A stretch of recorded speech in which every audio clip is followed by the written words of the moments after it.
ny économitsika malagasy aiza ho aiza tao anatin'izany 80 taona zany. Samby tompona ndraikitra feno ny malagasy tsirairay avy. Ka raha isika misy olana lehibe atao anatin'ity nosy ty, de ndao isika rehetrarehetra koa hiaraka hamahany zay olana zay. Inona zay olana zay? Zay le lazaiko hoe fanorenana ny république any Madagasikara na le atao hoe refondation, zay ahafahantsika hiteny hoe renaissance de la république de Madagascar.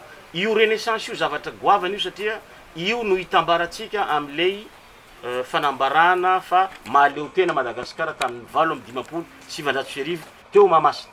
Izay le renaissance. Ary zay no mahatonga amin'ny teny efa ray volana lasy zay maika de maika ny fanatanterahana ny programme de refondation.